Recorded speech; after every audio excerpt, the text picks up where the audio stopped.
ko wanga nyoko umugani wa tijara wabivuze wanyweye baguhaye amafaranga ngo bivuge byagenze gute kugeza aho watura ukavuga ko wanga nyoko ukubyara so rero mbere yuko usobanura wa mukobwa we mwibutse ko iyi ni platform irebwa n'abantu benshi b'ababyeyi harimo n'abana bafite ababyeyi ngabasobanura ibintu byawe. So ukuntu byagenze yego nakuze mu buzima nkura na mama mbona na papa ngira nyine mbona nabo mbona warabanje uravuka urabyarwa ariko nakuze mbona nyine nge na mama ndi kubona hafi yanjye na papa ndi kubona.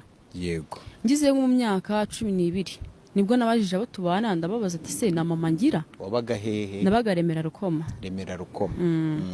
asi na papa ngira baransobanurira barambwira tumva ukuntu byagenze. Mama wanjye yarambyaye ndi umwana w'umwaka n'amezi akajya nsiga mu ndaya noneho umukobwa yari yaje kumusura nyine yikwagundi oya i Kigali hano za Rwamara ko niho navukiye no mu Biryogo. Yego no mama akajya nsigamo uwo mukobwa aje kumureba ko nawe mama avuka Remera Rukoma uwo mukobwa yari yaje asanga nyine ngo bari kunsambanira hejuru ndyamye aho ngaho. Ikintu yakoze yaramfashe nk'umubyeyi aranjyana. Yego ahamagara mama aramubwira ati umwana namutwaye aramubwira ati nta kibazo. Guhera nduruhinja rw'amezi n'umwaka mama wanjye sinigize mubona namubonye ndi mu myaka 12 kuko ni 3 nine igeze ndangije primary ndabyibuka nibwo uwo mama yabuze ubushobozi aravuga ati rero umwana wawe ngiye kumukoherereza umurihirire secondaire.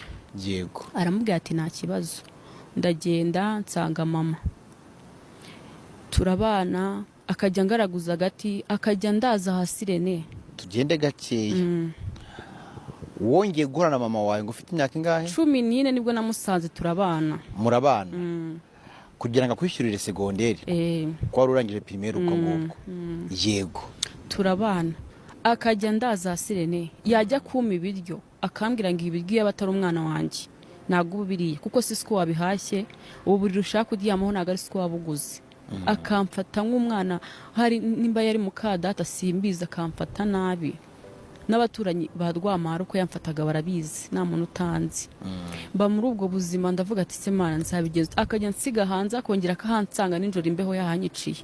Umwana wiwe nyine yagiraga undi mupeti muto yatwavukanaga nawe yari afite umugabo akamubwira ati uyu mwana ufata gutya ese nago wamubyaye ngo yaneye umwaka ngo numutera mwaku akanyeturiraho amagambo mabi ngo ubundi kukingi nk'ibi binyendaro